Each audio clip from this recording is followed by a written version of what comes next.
Hey scholars, I hope this video finds you well. For this lesson we are going to talk about how to write polynomial functions when we're given their zeros. So just make sure you're taking good notes and following along. Let's get started. Scholars, be sure to have your slides open so that you can see an example if you need to look at it after we talk about these examples. This will be good to refer to when we get to our classwork during our next class. So this will be a helpful example, but let's go ahead and let's look together at an example here. So we're being asked to write a polynomial function with zeros -2, with a multiplicity of 2, like we talked about last class, 1/3 and 4. So the zeros in this polynomial are going to be -2 twice, right? A multiplicity of 2, 1/3 and 4. So -2 is going to be a 0 twice. So this is going to be a polynomial function. So let's start off with f of x, or you could say y equals. You could have f of x equals or y equals first, because this is going to be a polynomial function. And then, so the zeros are going to be -2.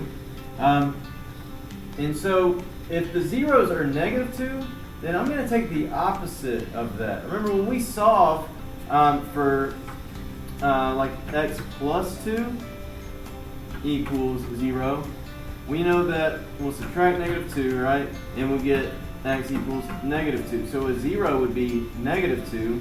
So the binomial I would end up writing is x plus 2. So I'm going to write x plus 2 since I see -2. But there's a multiplicity of 2, right? So it's a 0 twice. So I'm going to write x plus 2 again. Okay? So x plus 2 times x plus 2. Also x plus 2 squared. But having it in expanded form will be much easier for us to work with. And you'll probably see why here in a second once we start distributing. Alright, anyway. So then another 0 is 1/3. So since that is positive 1/3, I'm going to say x minus 1/3. Okay?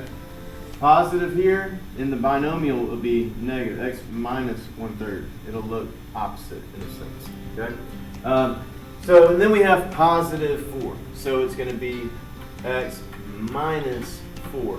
Positive 4 is one of the zeros, so x minus 4 is going to be the next binomial we'll write. Okay? So let's just recap that. We had -2. -2 is a 0 twice, right? So when I write the binomial, it's x plus 2, x plus 2. Positive 1/3, x minus 1/3.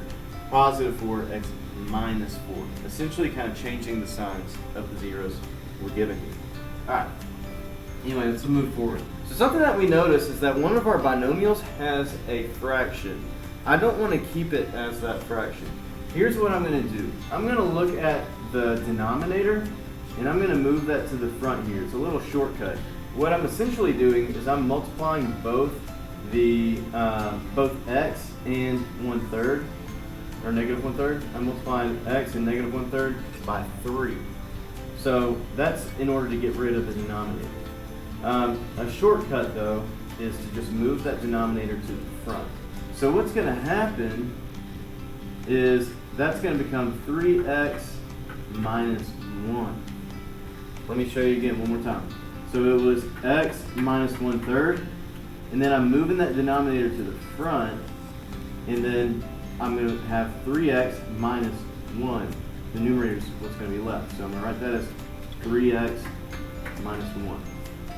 Okay. So now I want to expand. These terms out. Okay. So I want to multiply all these. So it's going to take me a second, but we're going to get x plus 2. Here's what I'm going to do first. X plus 2 times x plus 2. So that's going to give us x squared plus 2x plus 2x, all right, plus 4.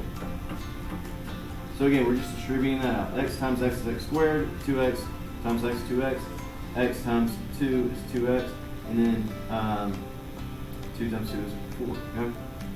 And then we can combine those like terms, and then that's going to give us x squared plus 4x plus 4. So just expanding that out, or distributing that out.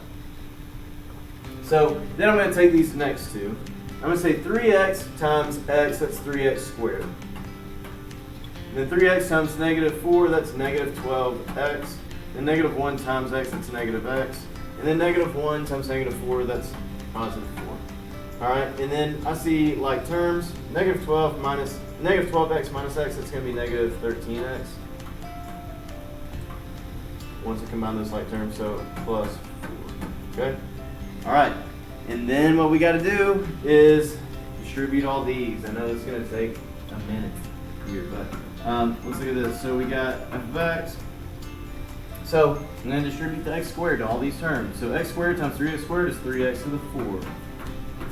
X squared times negative 13x is going to be negative 13x cubed.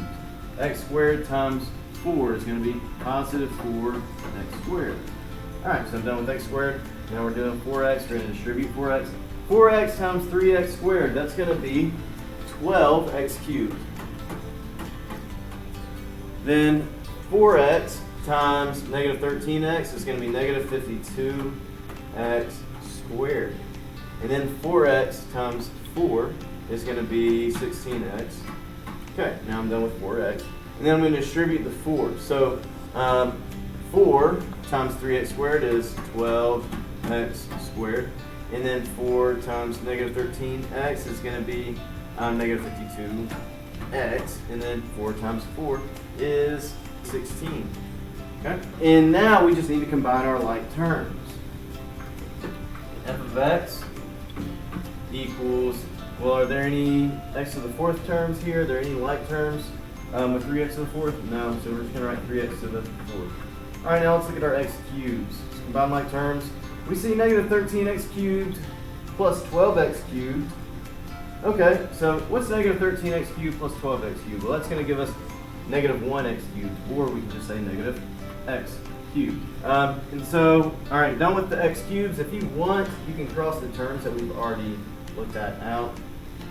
You can do that to help you out if you want.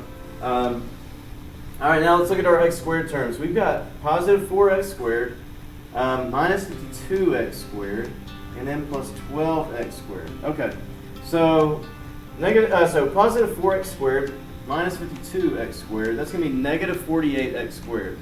Negative 48x squared plus 12x squared, that's going to give us negative 36x squared. So, cross out our x squared terms. Now we have 16x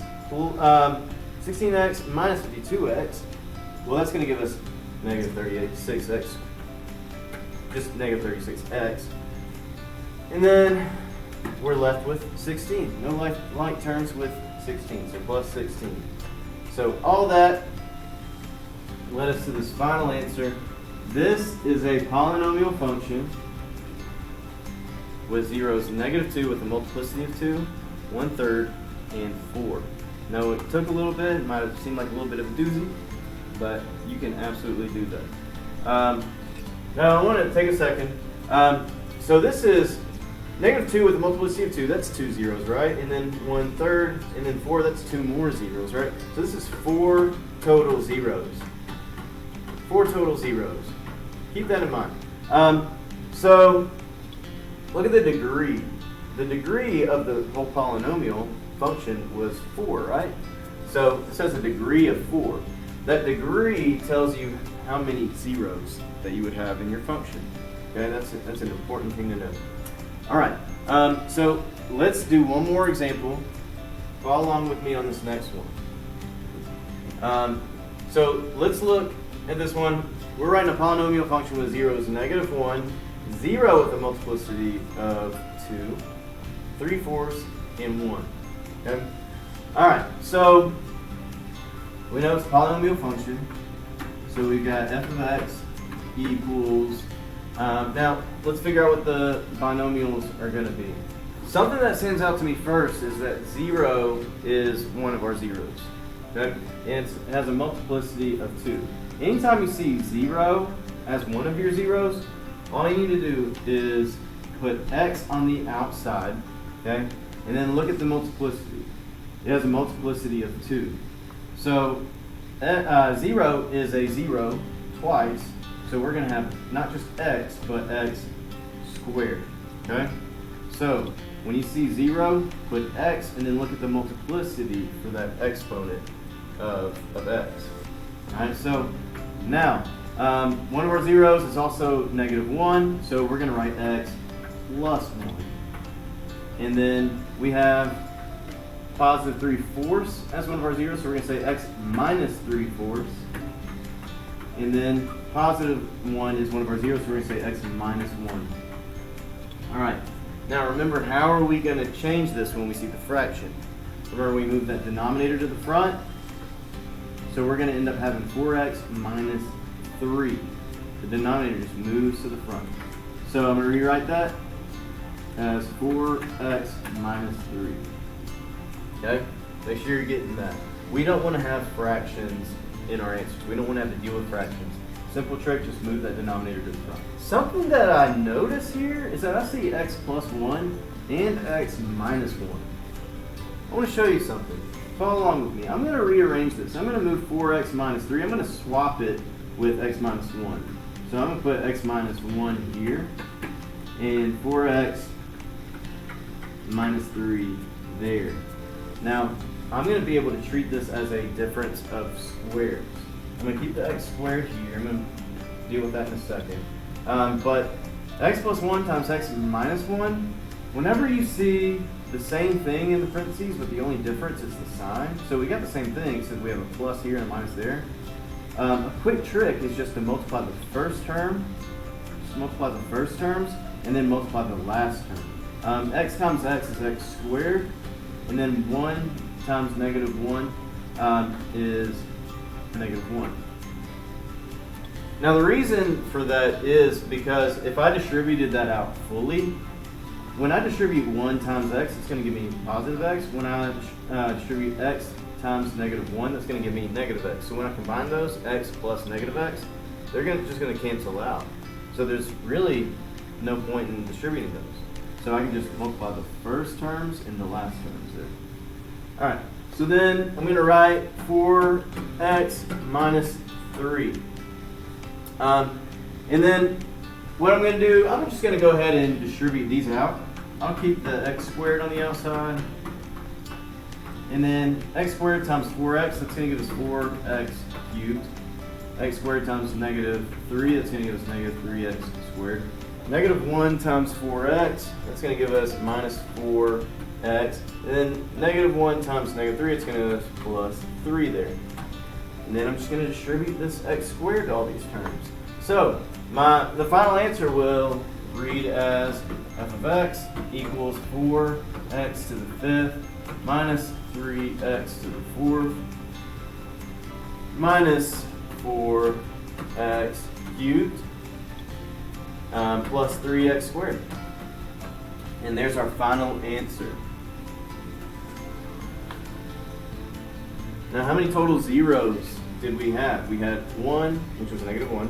So we had 1, and then 0 multiplicity of 2, that's 2 zeros, so 3 total. And then another one, 3/4, that's 4 zeros. And then 1, that's 5 zeros. Look at the degree of our polynomial. That's 5 total zeros, right? So if something's off with that degree, if that first exponent, highest exponent, is not equal to the number of zeros, something's off there. But anyway, I hope these examples were helpful. I know they were kind of long, but you got this. So I hope this video was helpful for you. Be ready to get a good bit of practice with this in class. Make sure you come to class with questions. Good work today. Thank you, Collegiate Scholars.